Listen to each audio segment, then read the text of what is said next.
Muy buenas tardes, amados hermanos y amigos presentes, y también los que están a través del satélite Galaxy 7, canal 11, y también a los que están a través de la línea telefónica.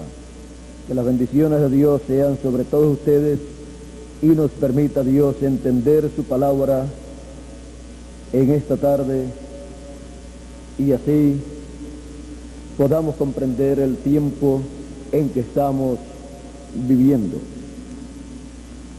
Nos dice Dios en Levítico capítulo 23, verso 4 en adelante, de la siguiente manera: estas son las fiestas solemnes de Jehová, las convocaciones santas, a las cuales convocaréis en su tiempo. En el mes primero, a los 14 del mes, entre las 2 tardes, Pascua es de Jehová. Y a los 15 días mes es la fiesta solemne de los panes sin levadura a Jehová. 7 días comeréis panes sin levadura. El primer día tendréis santa convocación, ningún trabajo de siervos haréis. Y ofreceréis a Jehová 7 días ofrenda encendida. El 7º día será santa convocación. Ningún trabajo de siervos haréis. Y habló Jehová a Moisés diciendo: habla a los hijos de Israel y diles: cuando hayáis entrado en la tierra que os doy y seguéis su mies, traeréis al sacerdote una gavilla por primicia de los primeros frutos de vuestra siega. Y el sacerdote mecerá la gavilla delante de Jehová, para que seáis aceptos. El día siguiente del día de reposo la mecerá. Y el día que ofrezcáis la gavilla, ofreceréis un cordero de 1 año sin defecto en holocausto a Jehová. Su ofrenda será 2 décimas de efa de flor de harina amasada con aceite, ofrenda encendida a Jehová en olor gratísimo, y su libación será de vino, la 4ª parte de 1 hin. No comeréis pan, ni grano tostado, ni espiga fresca, hasta este mismo día, hasta que hayáis ofrecido la ofrenda de vuestro Dios. Estatuto perpetuo es por vuestras edades, en donde quiera que habitéis. La Pascua de Jehová. Pueden tomar asiento si tienen la bondad.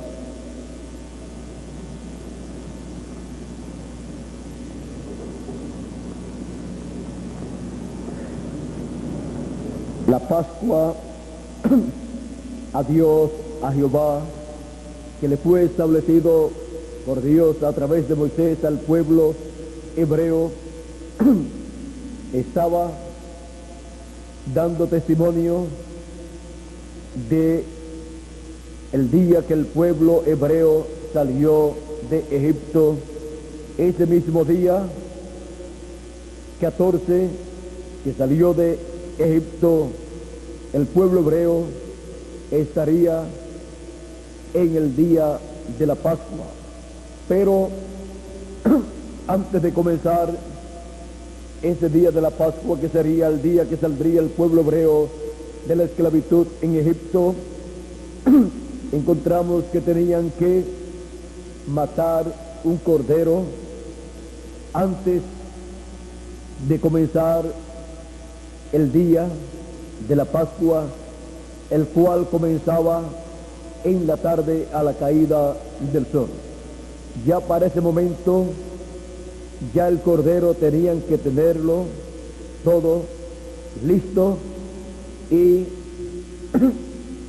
en la noche el pueblo tenía que comer ese cordero. No podía dejar nada para la mañana, porque ya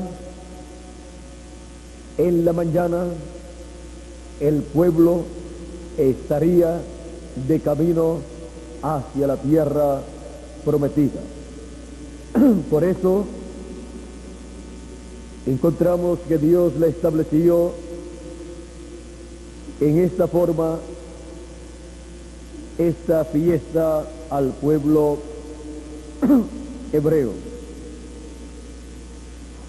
Y así encontramos que en esa misma noche que el pueblo hebreo estaba comiendo la Pascua, estaba cayendo el juicio sobre los primogénitos de Egipto, y toda casa del pueblo hebreo tenía que tener el cordero dentro, estar comiendo el cordero, y la sangre de ese cordero tenía que estar aplicada en el dintel de esa casa. Ahora, el pueblo egipcio no entendía estos sacrificios, estas ofrendas y estas ordenanzas divinas establecidas al pueblo hebreo.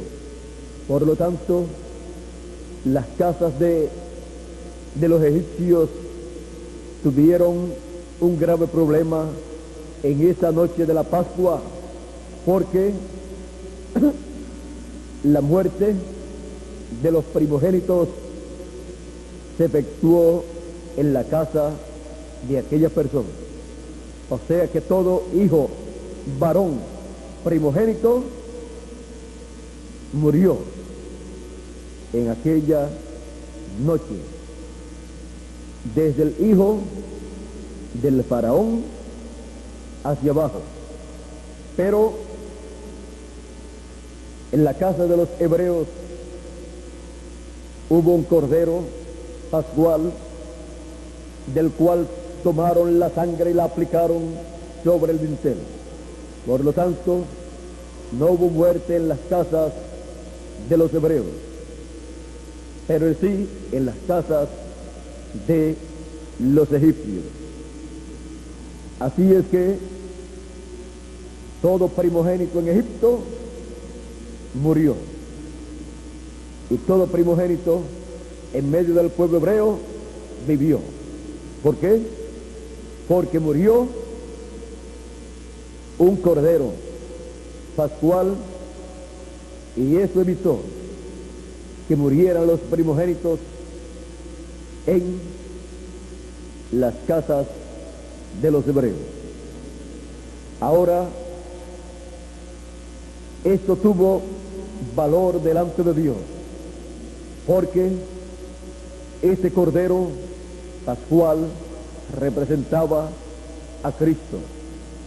Cristo, el cual en la cruz del Calvario murió, para que así los primogénitos de Dios no murieran, sino que pudieran vivir eternamente, pudieran salir hacia la tierra prometida, aún con todos los problemas que existen en este planeta Tierra.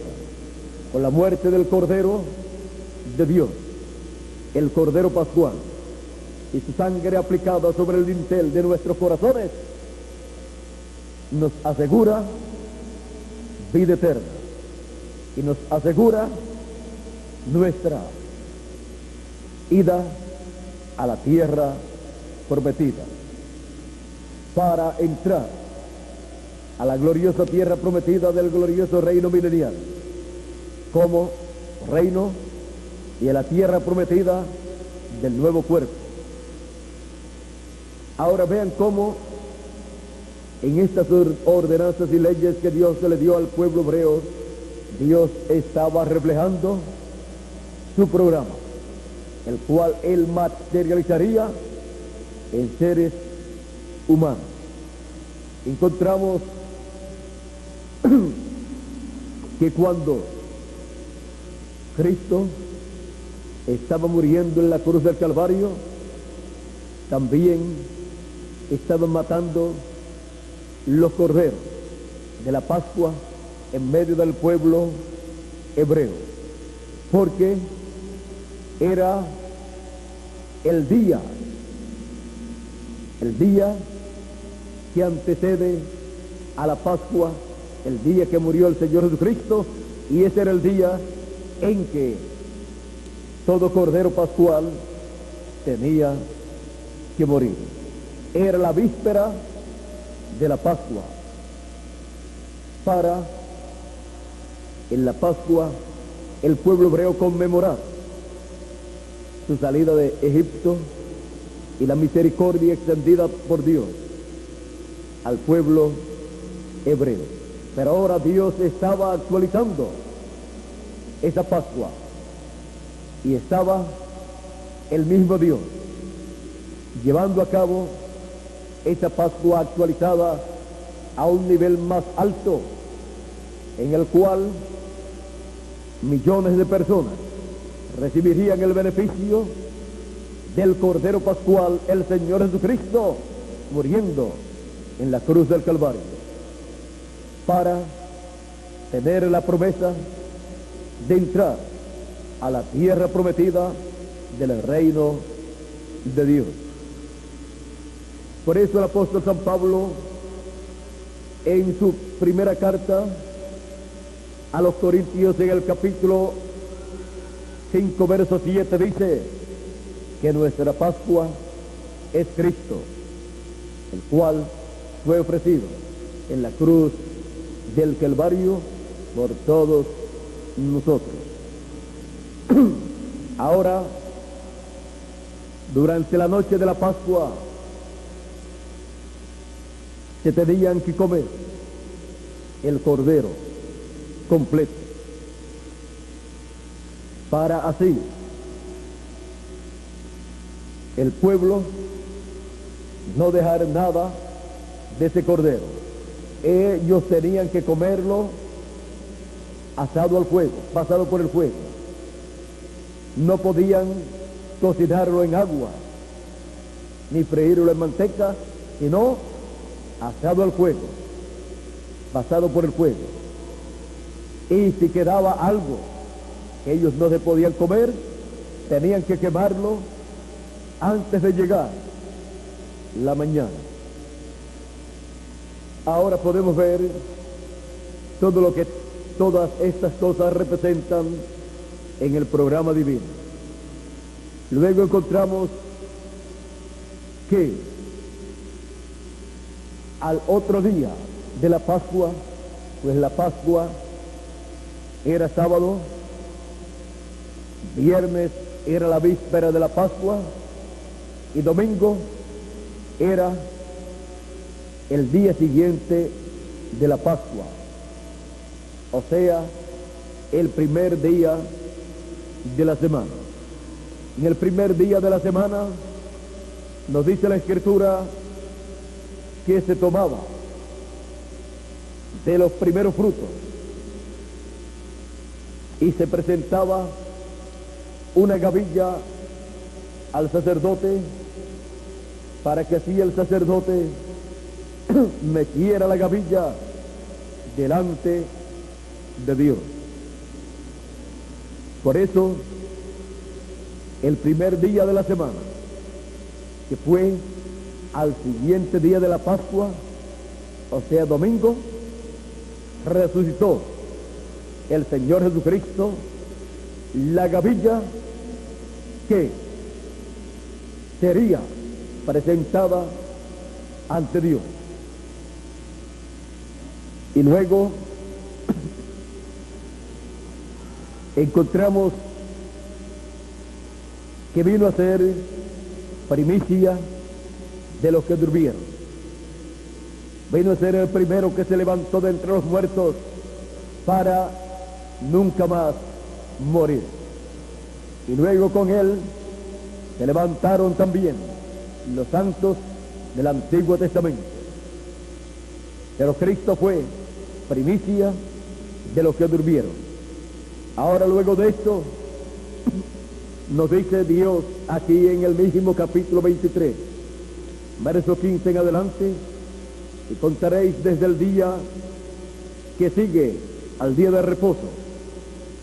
O sea, desde el día que sigue al día de reposo, que era el día de la Pascua, desde el día que sigue, o sea, desde el día domingo, contaréis. Desde el día que sigue al día de reposo, desde el día en que ofreciste la gavilla de la ofrenda mecida, desde ese día, domingo, contaréis 7 semanas cumplidas. 7 semanas cumplidas serán. Y 7 semanas son 49 días. Hasta el día siguiente del 7º día de reposo contaréis 50 días.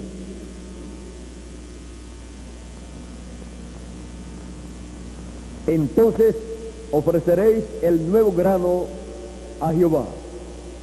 Ahora, cuando Dios actualizó este estatuto o fiesta, lo encontramos actualizado en Hechos capítulo 2, verso 1. Y veamos lo que aconteció en ese mismo día de Pentecostés. Vamos a ver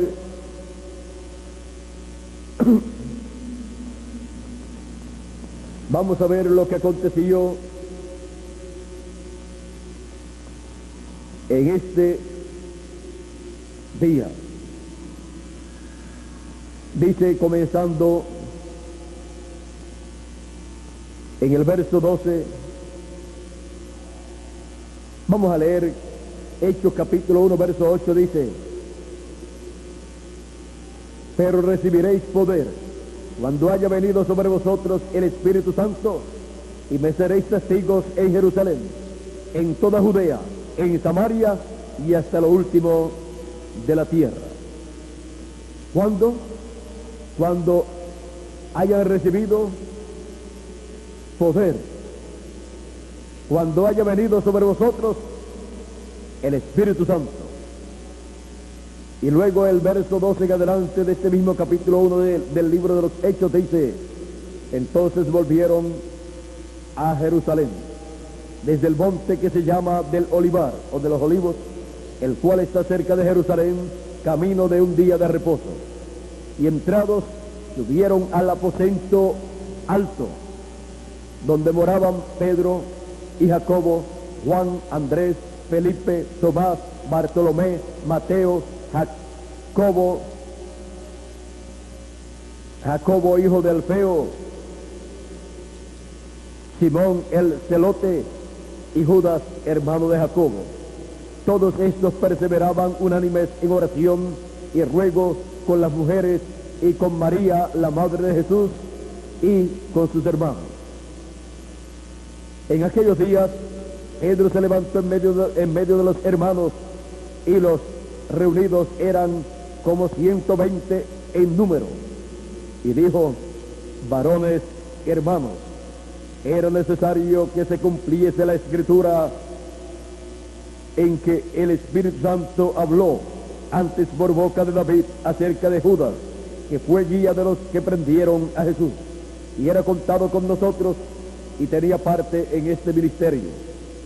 Este, pues, con el salario de su iniquidad adquirió un campo, y cayendo de cabeza se reventó por la mitad, y todas sus entrañas se derramaron. Y fue notorio a todos los habitantes de Jerusalén, de tal manera que aquel campo se llama en su propia lengua Aceldama, que quiere decir campo de sangre.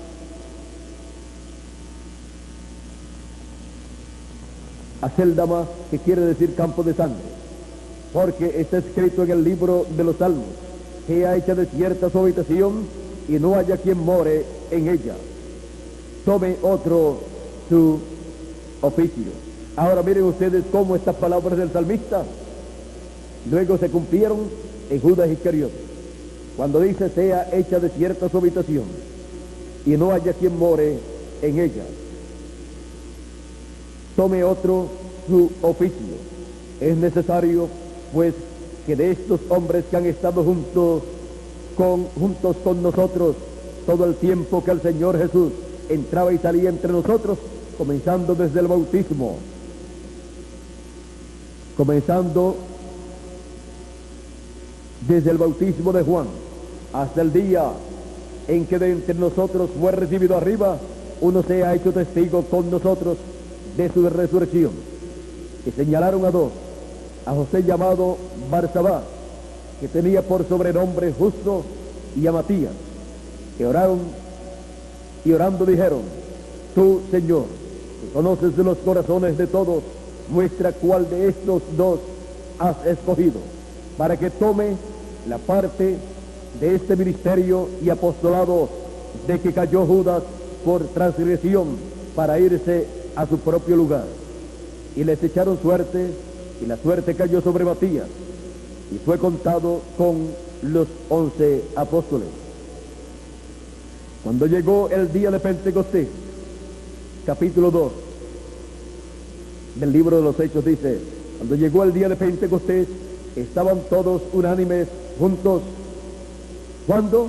Cuando llegó el día de Pentecostés, el día 50. Ahora el Señor Jesucristo no les dijo: ustedes vayan a Jerusalén y esperen allí orando hasta el día 50, hasta el día de Pentecostés, que es el día en que ustedes van a recibir el Espíritu Santo. No, Él no les reveló ese día. En ningún lugar dice que Él les reveló que sería el día de Pentecostés. Cuando el Señor Jesucristo ascendió al cielo, dice San Pablo en su carta a los Corintios, que eran como 500 hermanos los que estaban allí presentes cuando el Señor Jesucristo fue recibido arriba en el cielo. Vamos a ver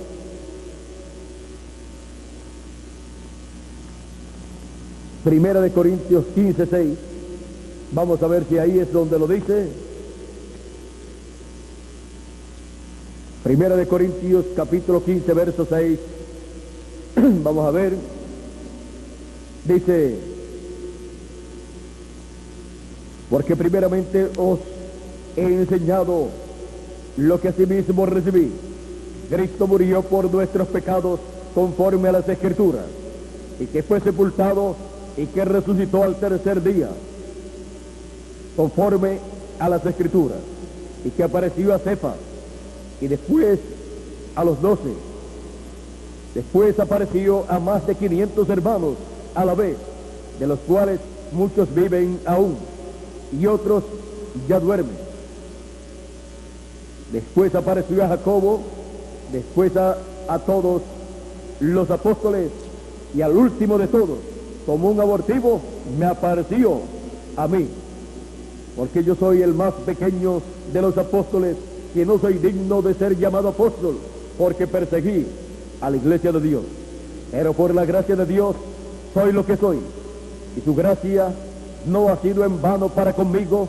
Antes he trabajado más que todos ellos, pero no yo, sino la gracia de Dios conmigo.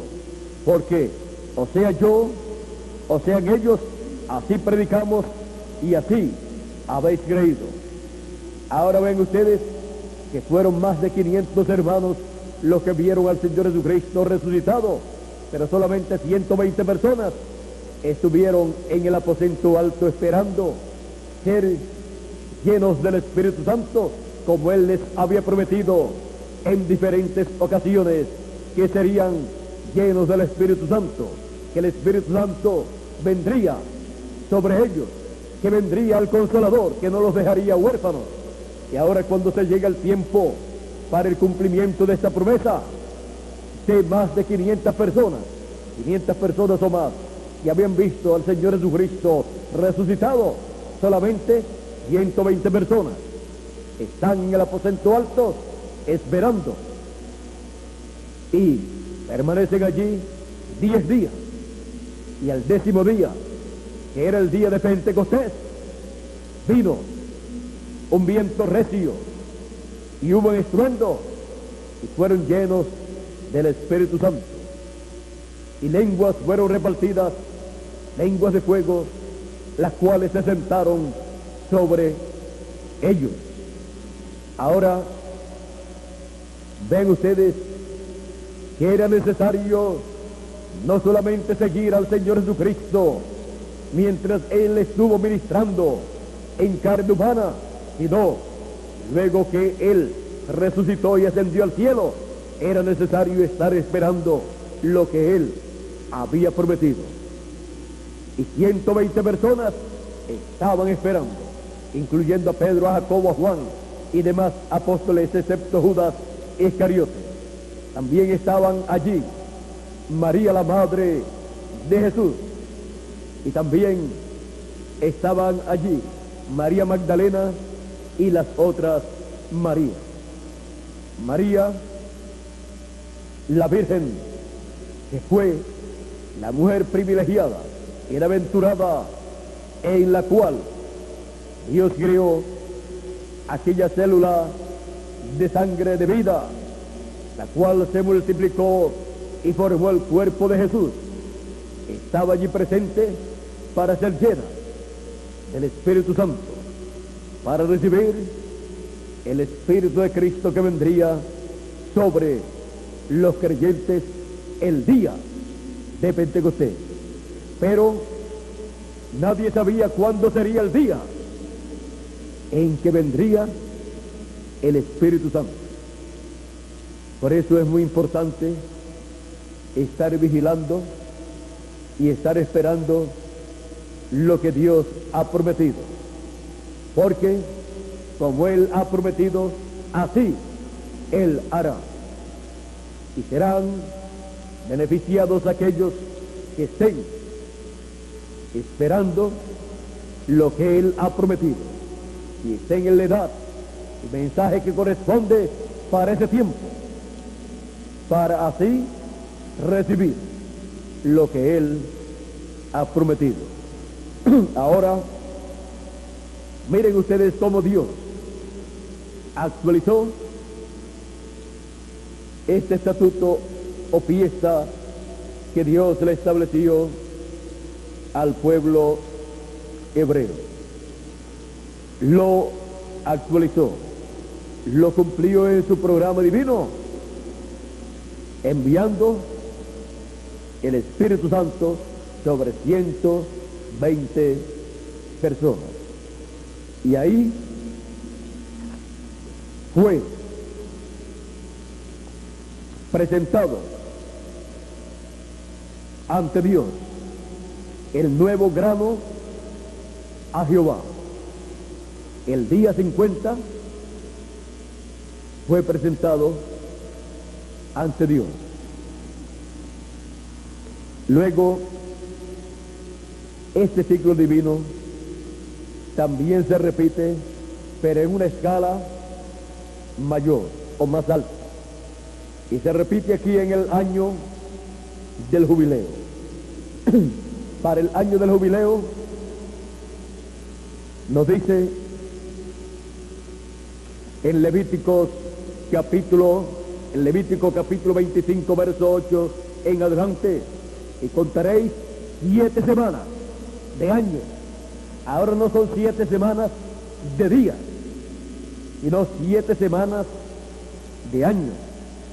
7 veces 7 años, que son 49 años.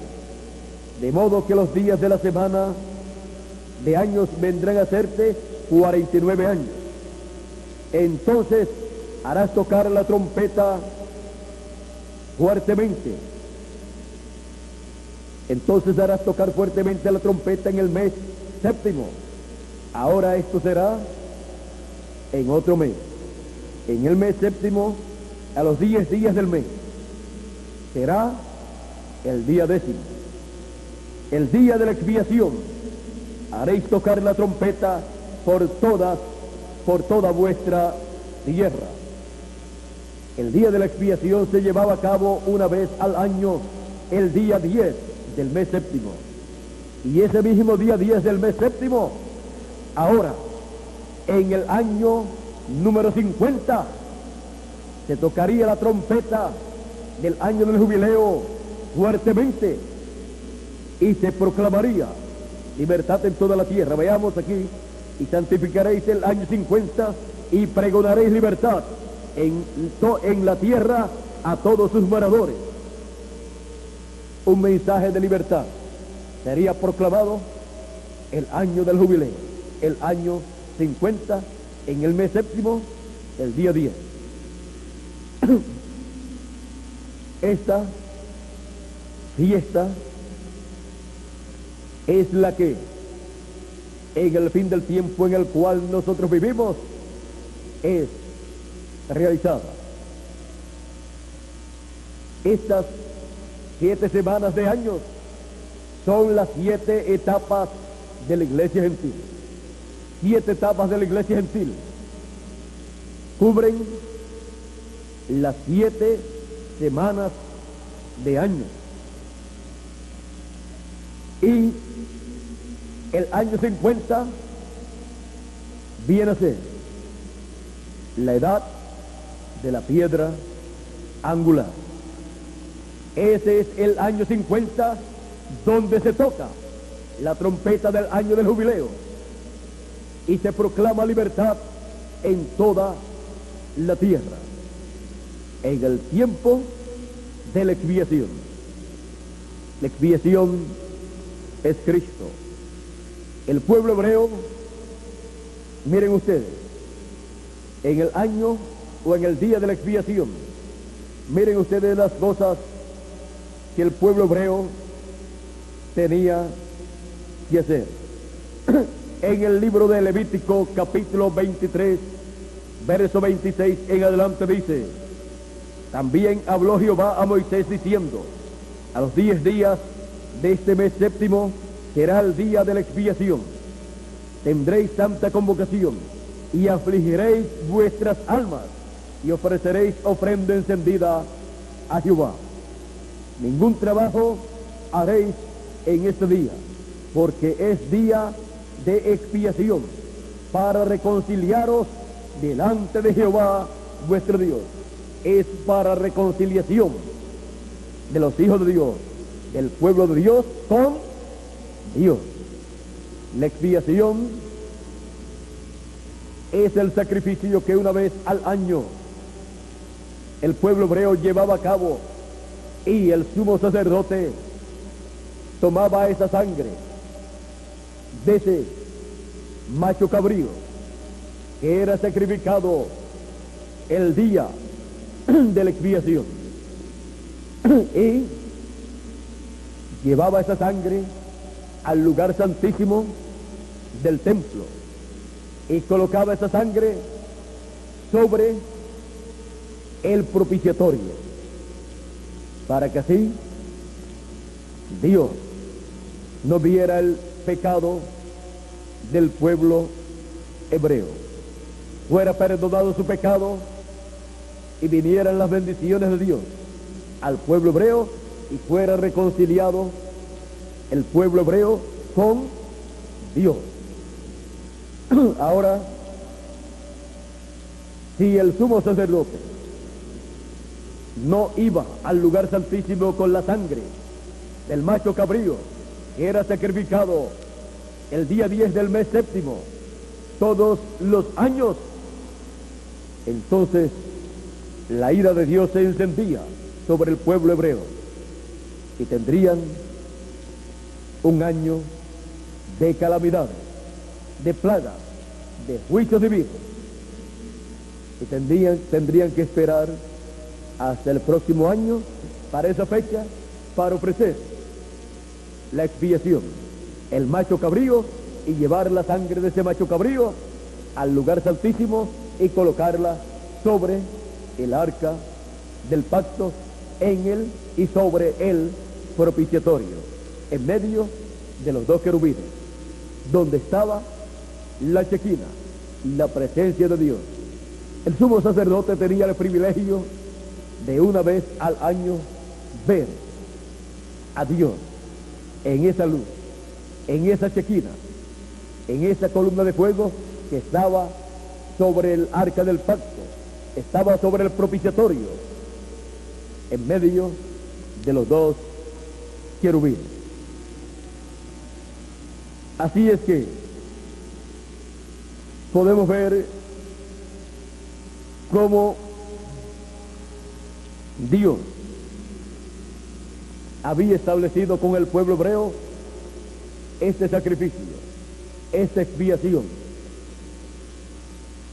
Ahora el pueblo tenía que afligirse ese día, tenía que afligirse, tenía que llorar por sus pecados, arrepentido ante Dios. Y dice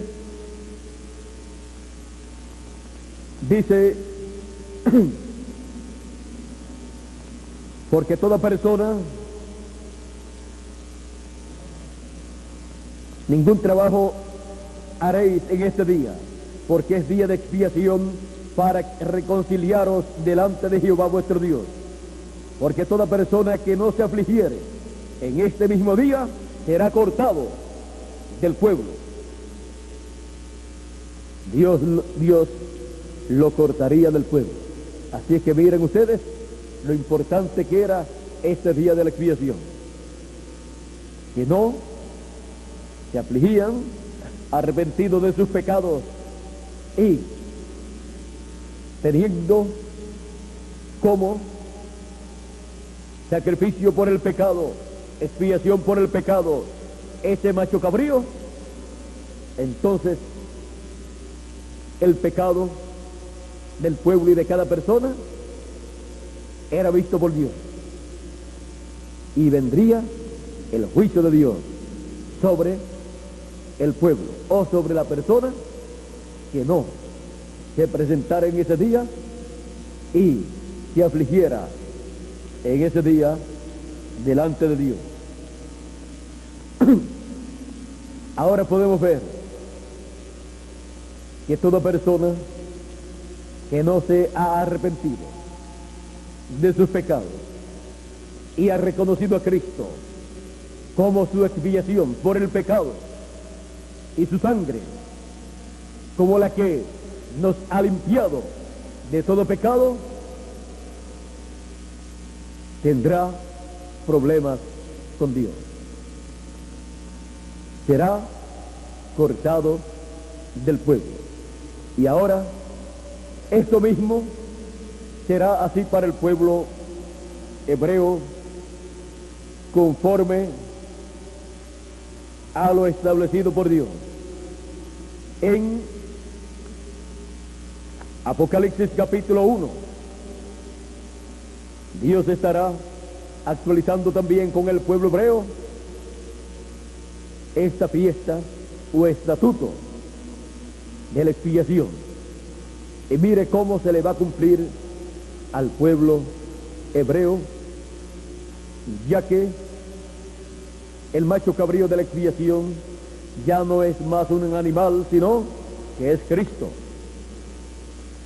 En el capítulo 1, verso 7 de Apocalipsis dice: he aquí viene con las nubes, y todo ojo le verá, y los que les traspasaron, que es el pueblo hebreo, y todos los linajes de la tierra harán lamentación por él. Zacarías capítulo 12, verso 10 también nos habla de este gran evento que pronto experimentará la nación hebrea. Y dice así, Zacarías capítulo 12, verso 10: y derramaré sobre la casa de David y sobre los moradores de Jerusalén espíritu de gracia y de oración, y mirarán a mí, a quien traspasaron, y llorarán como se llora por hijo unigénito, afligiéndose por él como quien se aflige por el primogénito. Aquí tenemos la profecía de Zacarías y también la de Apocalipsis, de lo que acontecerá con el pueblo hebreo al ver al ángel del pacto, que es Jesucristo, al venir en las nubes, al venir en esa columna de fuego, como lo muestra Apocalipsis capítulo 10.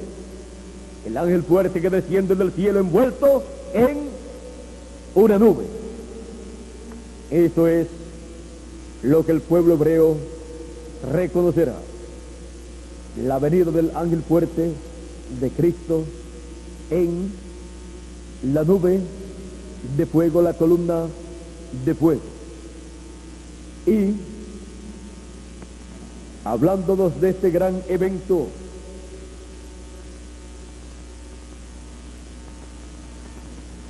el precursor de la segunda venida de Cristo, nos dice en el mensaje fiesta de las trompetas, página 41 en español,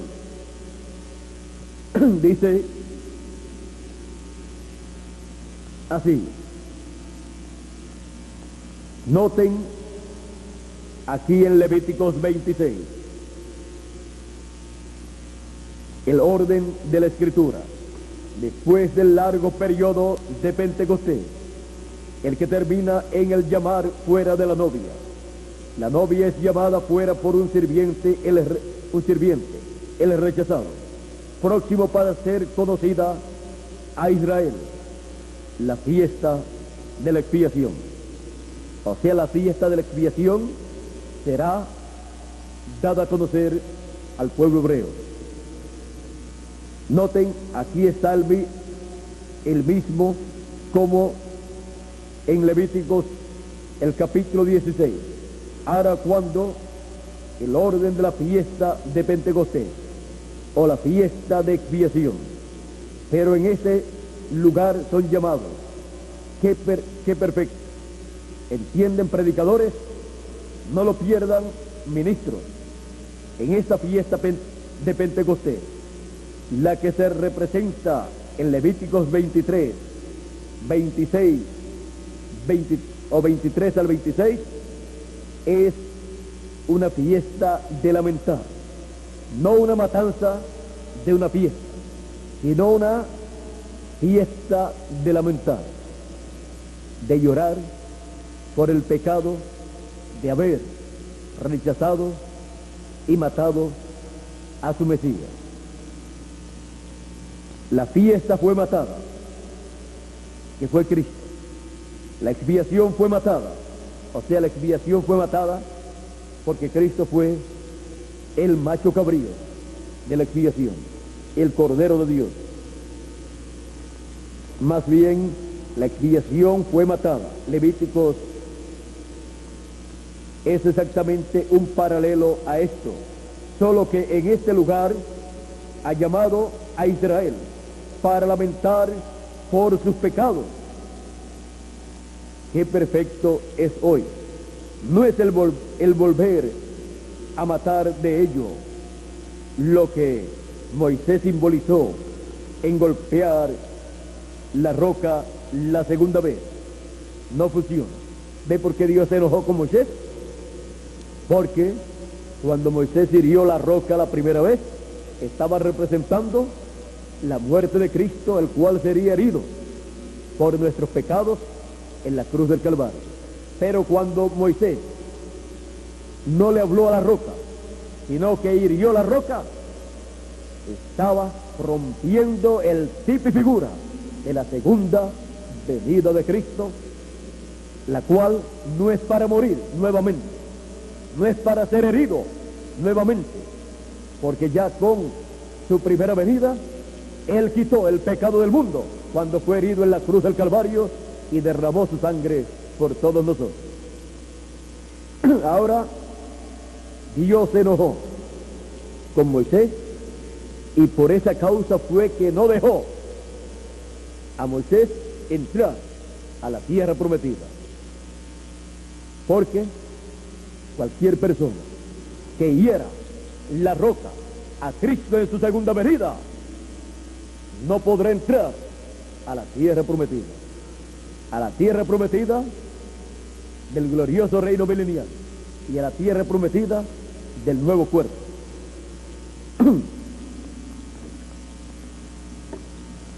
No una matanza de una bestia, sino un lamento de endechar la expiación, un lamento de endechar por Cristo, al cual rechazaron y pidieron su muerte en la cruz del Calvario. Ellos se lamentarán, llorarán por ese pecado. Jesús mismo dijo: Padre, perdónalos, perdónalos, porque no saben lo que hacen. Y ahora aquí, cuando ellos entren a esta etapa de la expiación, en donde llorarán, se lamentarán, arrepentidos por su pecado, recibirán el perdón que pidió Jesús para ellos. Y así se cumplirá en ellos la fiesta de la expiación. Sigue diciendo: esto será la trompeta, la fiesta será rechazada, entonces su Mesías dado a conocer. Noten, ellos conocerán a su Mesías cuando le vean. Él viene en poder esta vez, el que ellos buscaron. Él viene en poder para la novia gentil.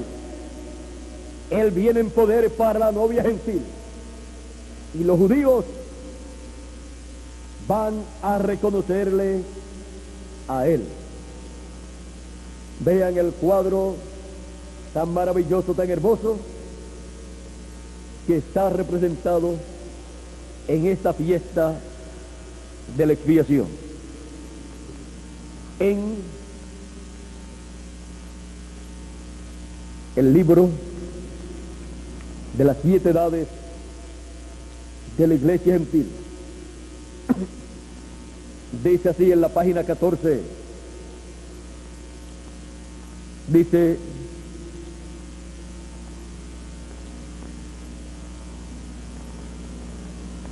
era tiempo para que Dios, Mesías, o el Mesías, volviera a llevar su novia y entonces presentarse, hacerse conocido a Israel. Así que vemos a Dios nuevamente viniendo para tomar una relación física con el hombre, como el hijo de David, rey de reyes y señor de señores, y el novio de la novia gentil. Luego, en la página 30 también nos habla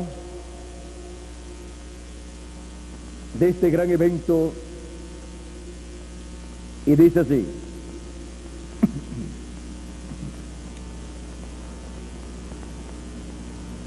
ahora aquí va a explicar a Zacarías capítulo 12, verso 10. Y será que en aquel día yo procuraré quebrantar todas las gentes que vinieren contra Jerusalén, y derramaré sobre la casa de David y sobre los moradores de Jerusalén espíritu de gracia y de oración, y mirarán a mí, a quien traspasaron. Ahora, ¿cuándo volverá el evangelio a los judíos? Cuando se haya terminado el día de los gentiles, o sea, cuando se haya terminado el día de la dispensación de la gracia. El evangelio está listo para volver a los judíos. Oh, si tan solo les pudiera decir algo que está a punto de suceder hoy, en este nuestro día. Esta gran cosa que va a suceder atravesará hasta Apocalipsis 11 y aquellos dos testigos, aquellos dos profetas, Moisés y Elías, trayendo el evangelio de nuevo a los judíos. Estamos listos. ¿Quiénes llevarán el evangelio a los judíos? Moisés y Elías, los dos olivos. El ministerio de Moisés y Elías es el ministerio que llevará el evangelio del reino a los judíos. Ahora veamos esto. Estamos listos. Todo está en orden. Igual como los judíos trajeron el evangelio a los gentiles, el evangelio de la gracia lo trajeron los judíos. San Pedro y San Pablo, dos hebreos. Así también los gentiles se lo llevarán de vuelta a los judíos. ¿De dónde saldrá el ministerio que le llevará el evangelio de vuelta a los judíos? Que le llevará el evangelio del reino de los hebreos. ¿De dónde saldrá? De los gentiles. Los gentiles, así también los gentiles, se lo llevarán de vuelta a los judíos y el rapto sucederá.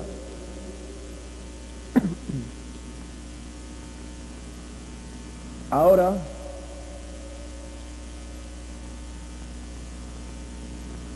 encontramos también en el libro de los sellos, la página 57.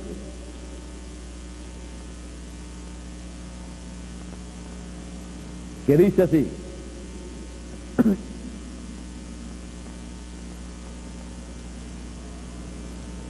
este libro sellado con 7 sellos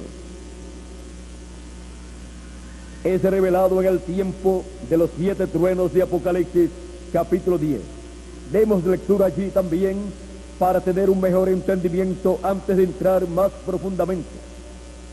Ahora, esto ya es el tiempo del fin, porque dice así: y vi otro ángel fuerte descender del cielo, cercado de una nube, y el arco celeste sobre su cabeza. Ahora, si usted se fija bien, notará que esta persona es Cristo, porque aún en el Antiguo Testamento él fue llamado el ángel del pacto, y él ahora viene directamente a los judíos, porque la iglesia ha llegado a su fin, porque la iglesia ha llegado al final de la dispensación de la gracia. Han terminado las edades de la iglesia gentil, se ha llegado al final. Bien, ahora continuando: y su rostro era como el sol y sus pies como columna de fuego. ¿Recuerdan el ángel de Apocalipsis capítulo 1? Este es el mismo ángel. Un ángel es un mensajero, y él es un mensajero a Israel, pues es el ángel del pacto que libertó al pueblo hebreo. ¿Ve usted? La iglesia está a punto de ser raptada. Él viene por su iglesia. Ahora el ángel del pacto, el mensajero a Israel, Dios en teofanía, el ángel que le apareció a Moisés y libertó al pueblo hebreo de Egipto, es el mensajero a Israel, el mensajero celestial a Israel, el mensajero de la sexta dimensión para Israel. Pero dice que él viene, dice, él es un mensajero a Israel. La iglesia está a punto de ser raptada.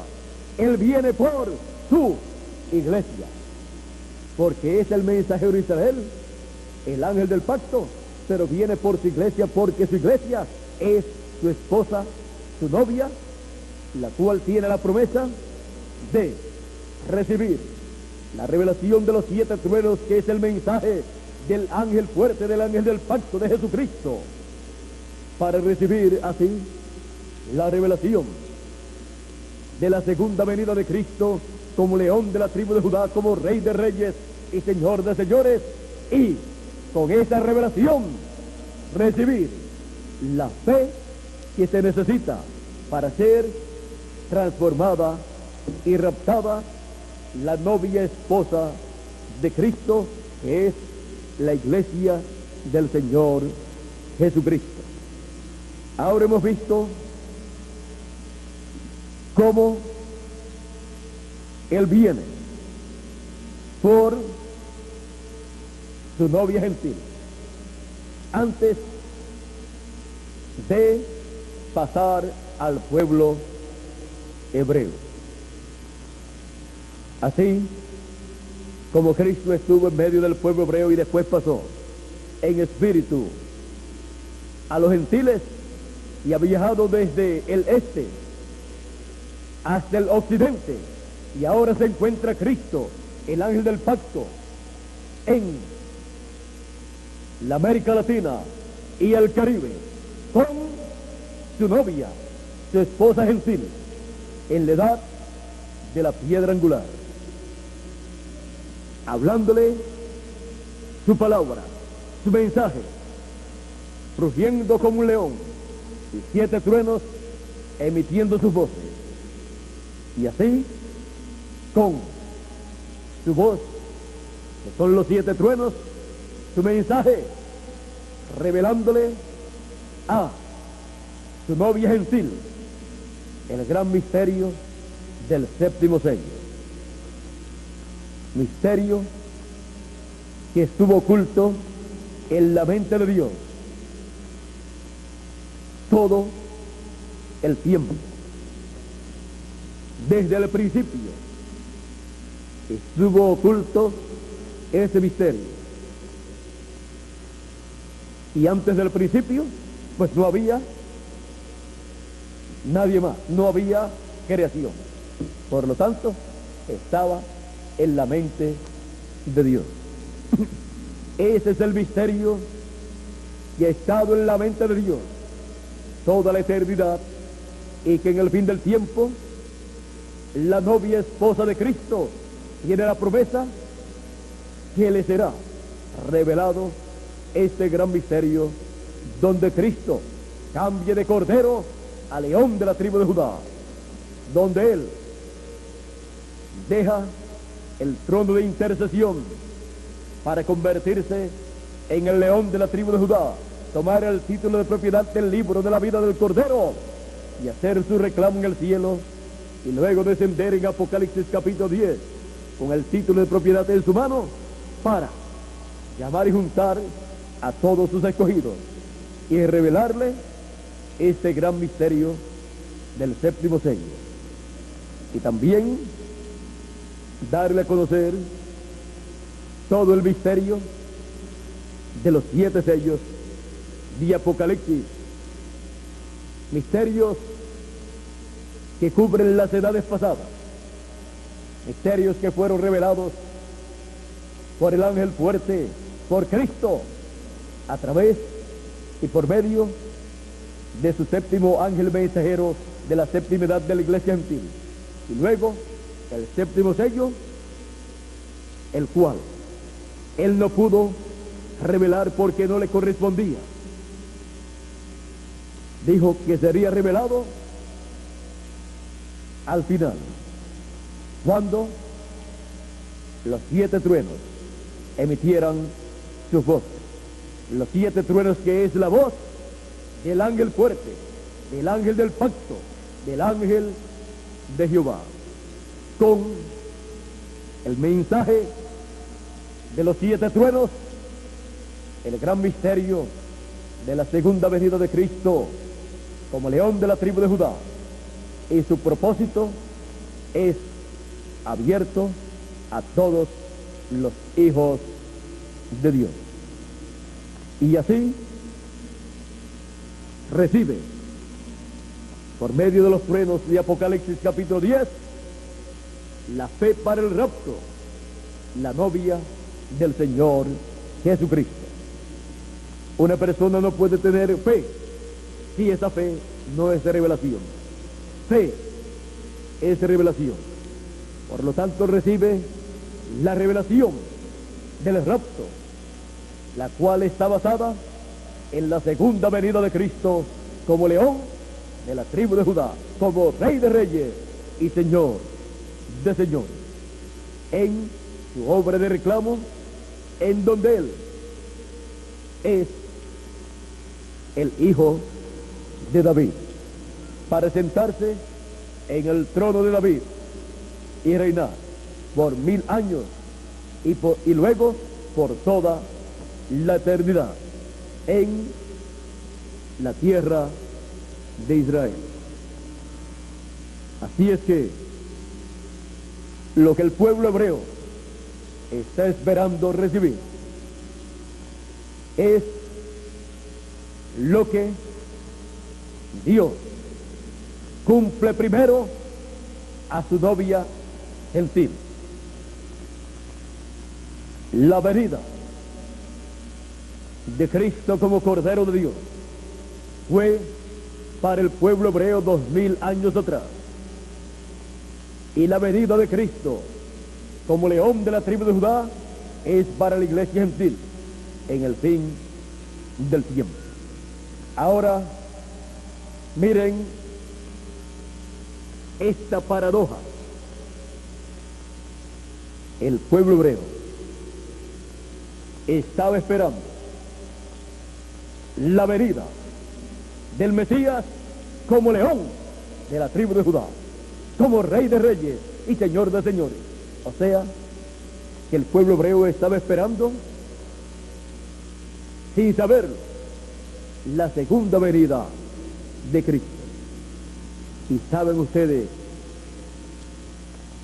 lo que está esperando la iglesia gentil? Está esperando lo que no entienden este misterio, o sea, el cristianismo entre los gentiles.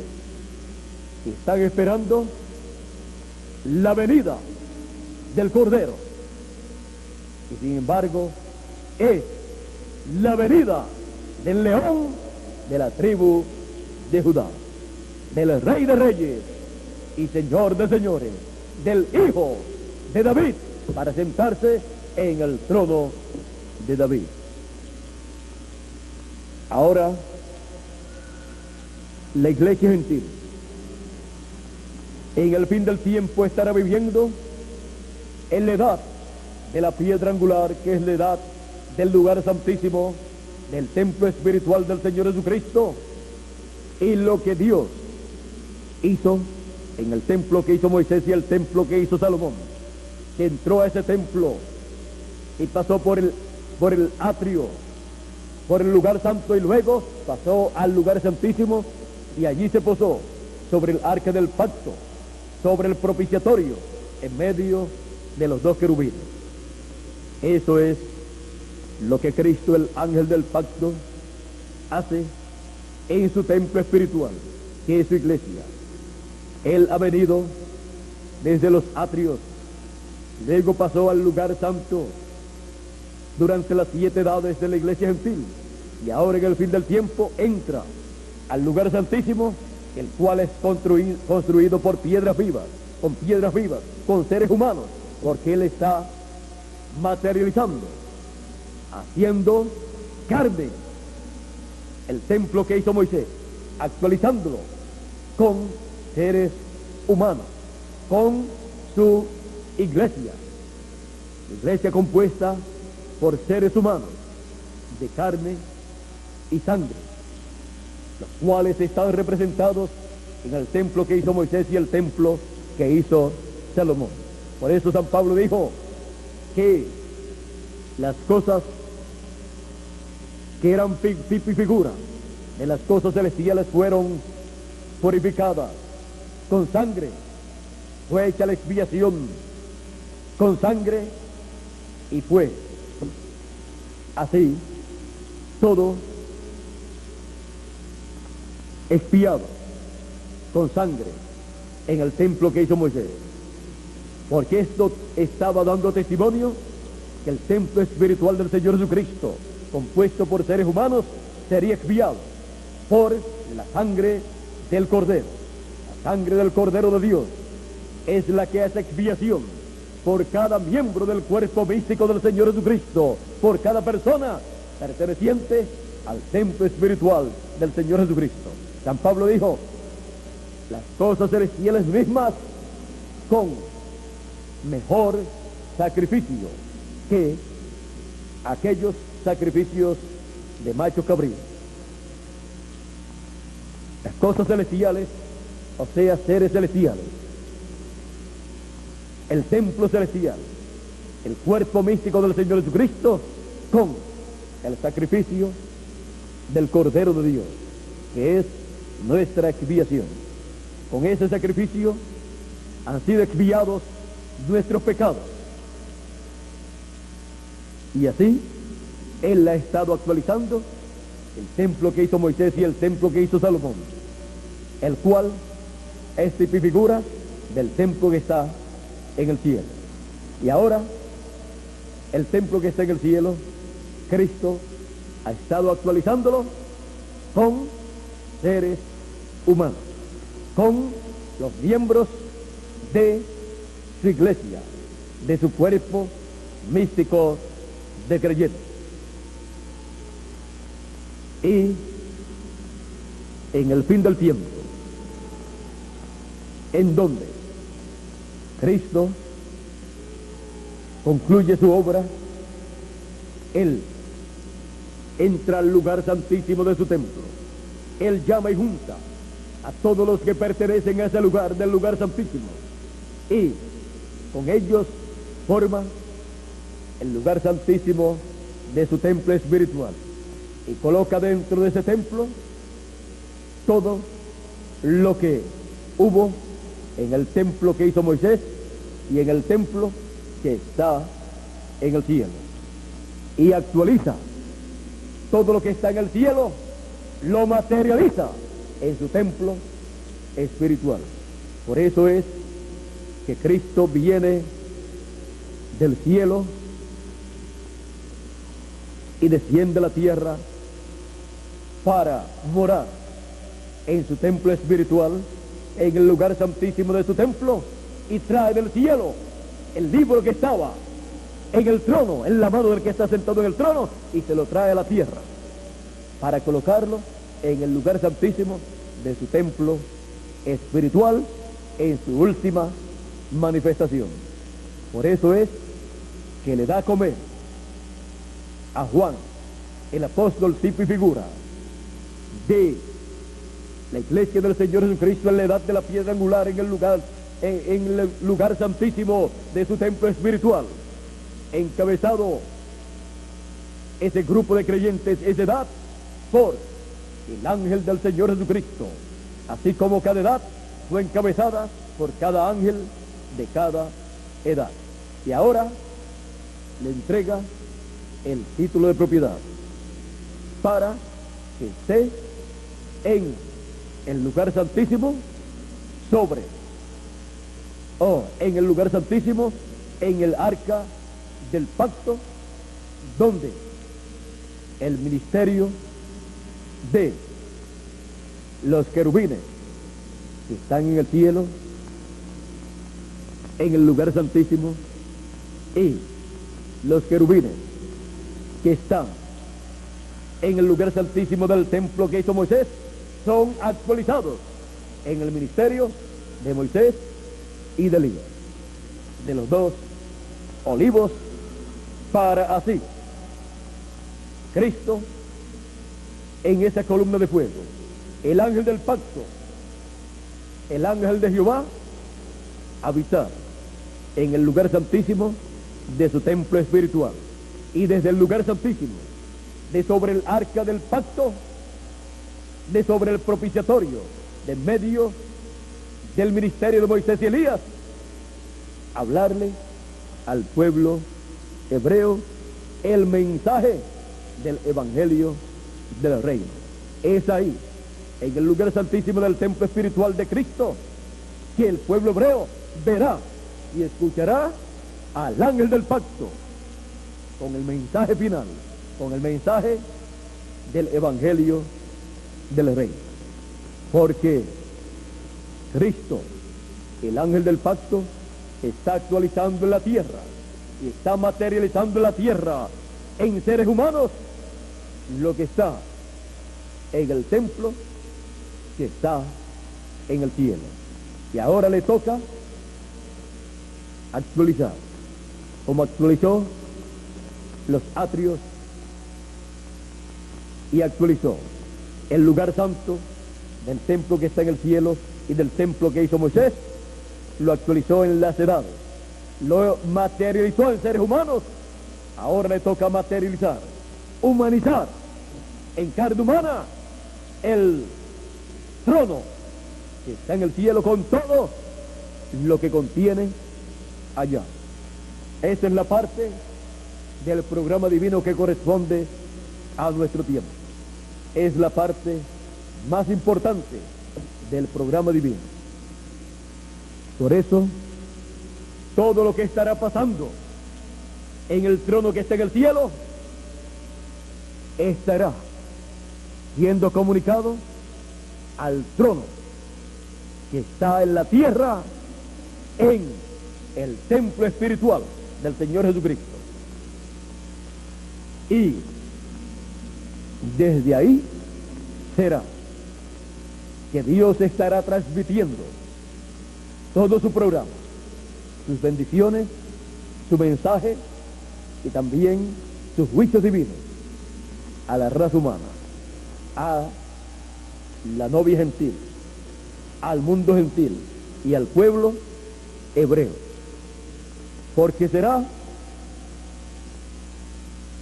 Dios en el fin del tiempo actualizando y materializando en la tierra, en el templo espiritual de Jesucristo, todo lo que Él tiene en el cielo, en el trono, para que así los hijos de Dios puedan regresar a la vida eterna y el pueblo hebreo pueda ser restaurado y el reino de Dios sea restaurado al pueblo hebreo, y se cumpla la oración del Señor Jesucristo cuando dijo: ustedes oren así: Padre nuestro que estás en el cielo, santificado sea tu nombre. Y así por el estilo continuó diciéndole cómo orar, y entre las cosas que les dijo, venga tu reino, o sea, orar por la venida del reino de Dios a la tierra para ser establecido en medio del pueblo hebreo y reinar sobre el pueblo hebreo y sobre todas las naciones. Venga tu reino, sea hecha tu voluntad, como en el cielo, así en la tierra, para que así en esta tierra se viva conforme a la voluntad de Dios todas las naciones, y sea la tierra llena del conocimiento de Dios, como dice el profeta Isaías en el capítulo 11, versos 9 y 10. Ahora podemos ver que lo que Dios tiene en el cielo, su templo, miren ustedes, conforme a ese modelo, Dios hizo la tierra. También Dios hizo al ser humano. El ser humano tiene atrio, tiene lugar santo y tiene lugar santísimo. El atrio o los atrios es el cuerpo físico, el lugar santo es su espíritu y el lugar santísimo es su alma, su corazón, donde habita Dios. Ese es el lugar de morada de Dios, donde Dios escribe y coloca sus leyes, las escribe en el corazón de sus hijos, en el corazón de los seres humanos. También, conforme a ese diseño, ha estado haciendo su iglesia. Tiene lugar, los atrios, lugar santo y lugar santísimo. Ahora, en el fin del tiempo, toca al lugar santísimo el cuerpo espiritual del Señor Jesucristo, de la iglesia del Señor Jesucristo, y toca también al lugar santísimo del ser humano, al alma del ser humano, recibir la palabra y recibir las bendiciones de Dios. Y la señal ser aplicada allá en el dintel del alma, del corazón de cada persona.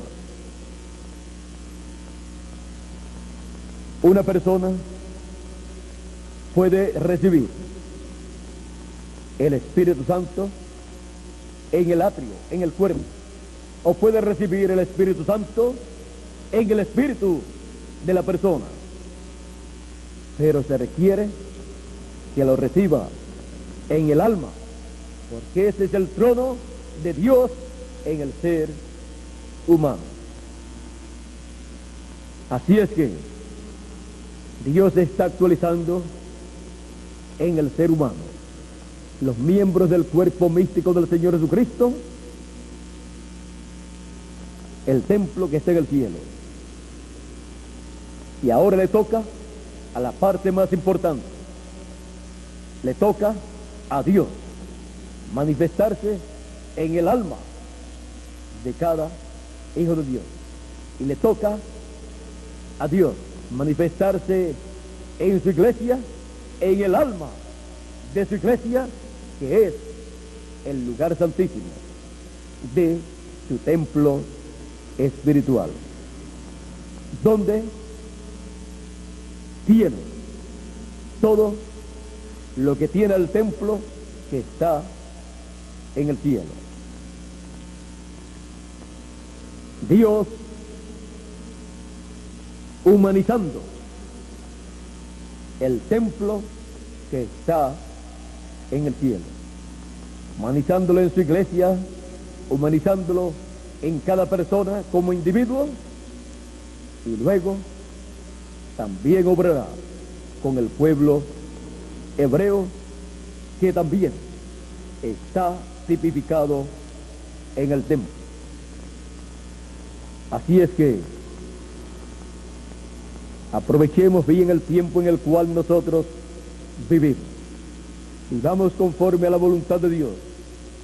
Conozcamos cómo le agrada a Dios que nosotros vivamos en este tiempo final. Y al saber cómo le agrada a Él, vivamos de buena voluntad, agradándole a Él, haciendo las cosas con toda nuestra alma, porque así es que podemos agradar a Dios, no sintiéndose las personas obligadas, sino sintiéndose llenas de amor divino para vivir conforme a la voluntad de Dios. Ustedes notarán en el mensaje del fin del tiempo, el mensaje de la edad de la piedra angular, el mensaje del evangelio del reino, el mensaje del lugar santísimo, del templo espiritual del Señor Jesucristo,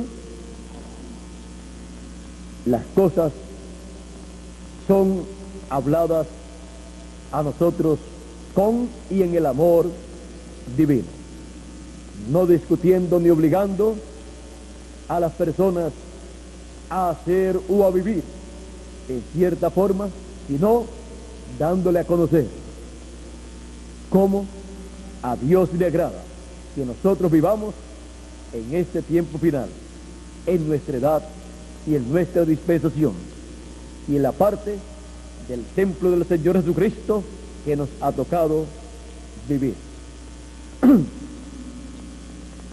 Y todo lo que hagamos debe ser de fe y con amor divino, porque sin fe es imposible agradar a Dios, y sin amor cualquier cosa que usted haga para Dios no va a ser agradable a Dios. Tiene que ser porque usted ama a Dios, usted ama a Cristo y está agradecido por todo lo que Él ha hecho por usted, y ha rendido usted su vida a Él. Así como Él dio su vida por nosotros, ahora nosotros le hemos dado nuestra vida a Él.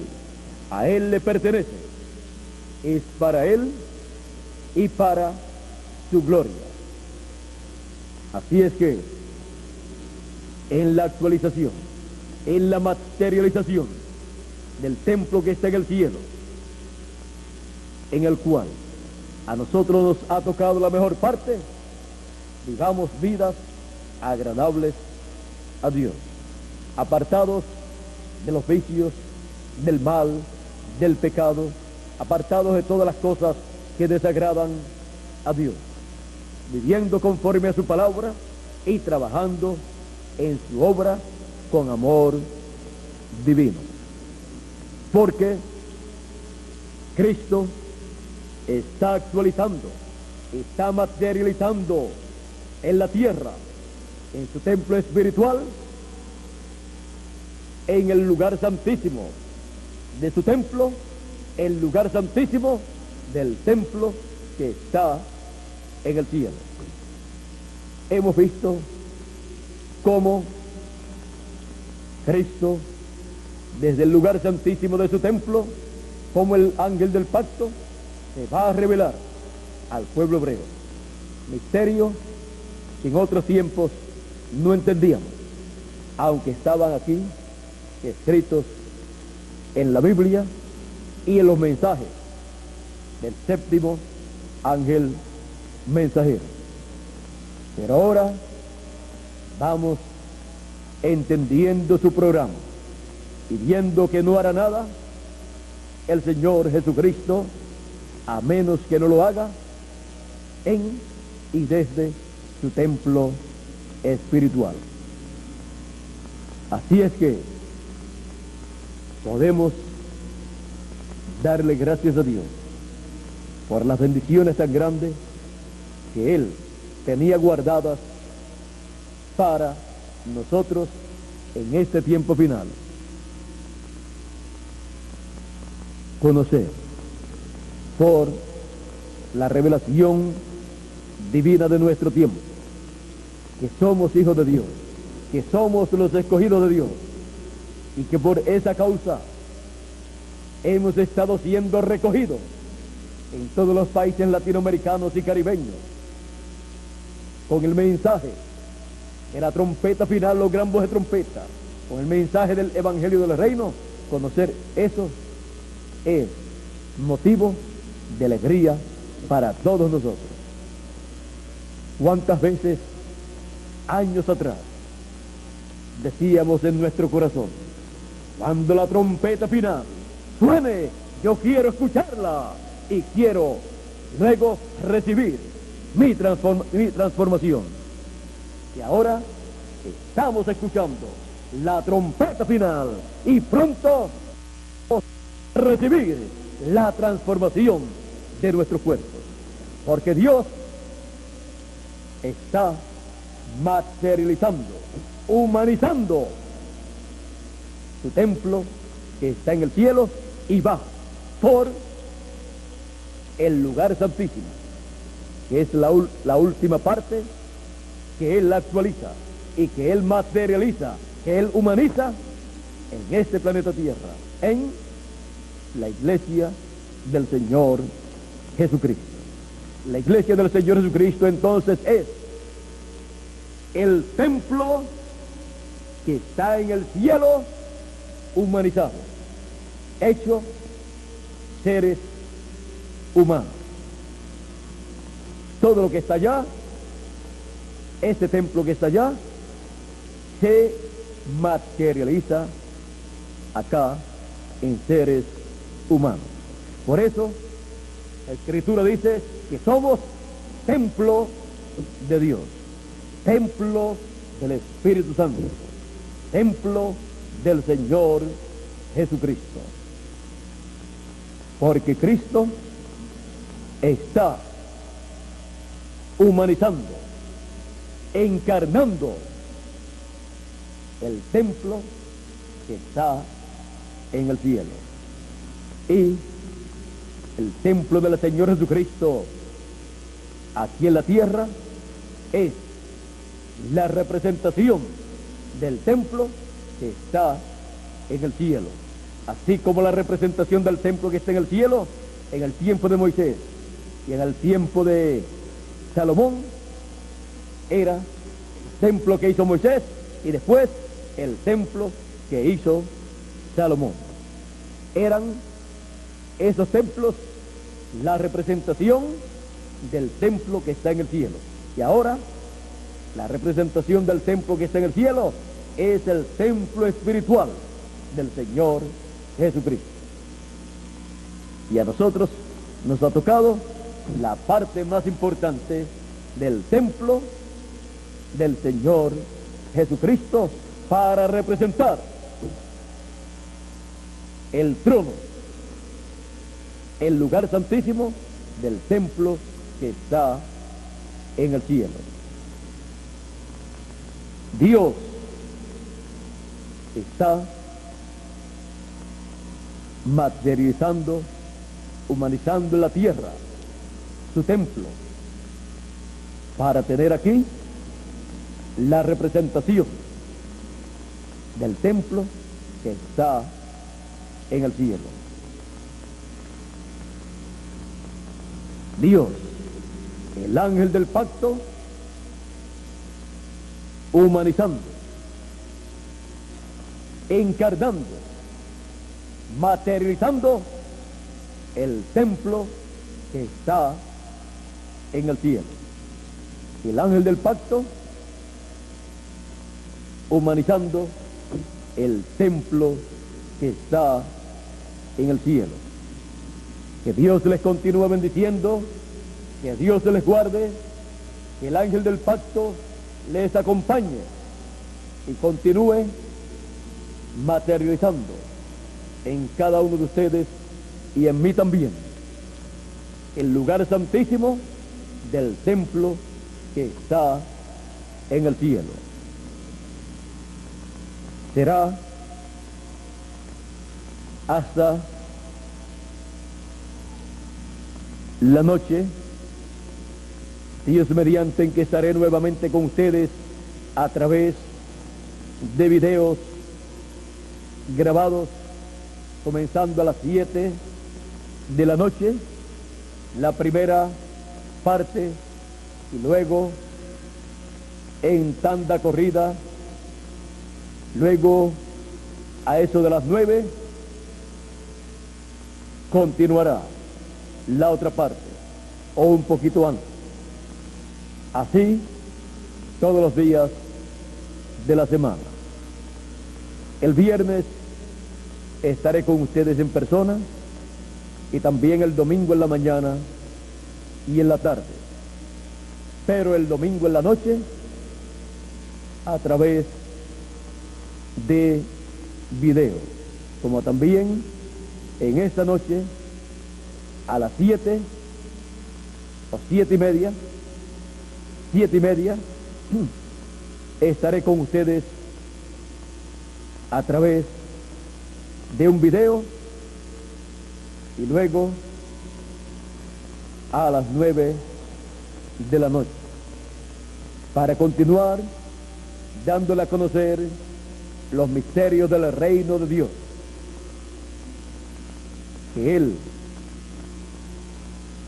señaló en su palabra para cumplir en la tierra.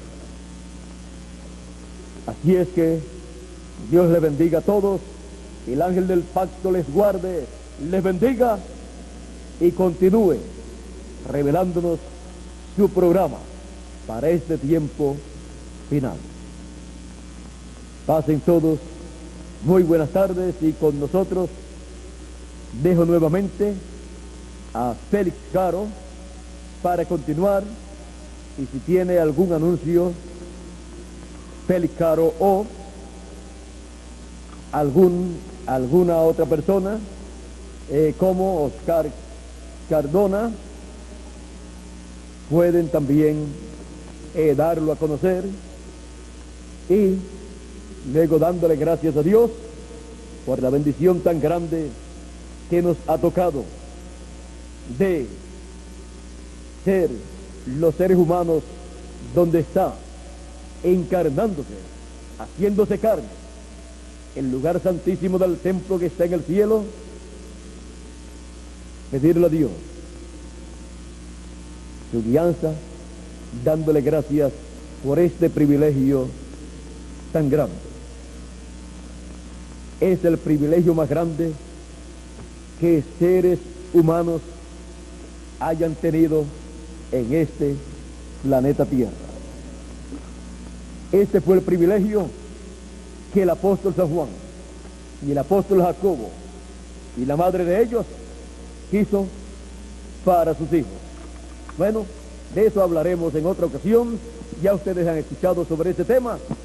Así es que tenemos lo que desearon Jacobo y Juan y la madre de ellos.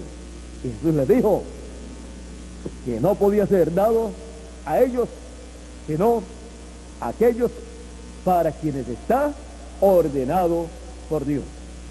Bueno, vamos a pedirle por aquí a Félix, pase por aquí. Ya continuaré con ustedes en estos días. Todavía no, en este mes todavía estoy con ustedes. Así es que oren mucho por mí, para que Dios continúe dándome su palabra, dándome los temas y el contenido de los temas que deben ser enseñados para beneficio de todos los seres humanos. Bueno, con nosotros Félix Caro, que Dios les continúe bendiciendo a todos.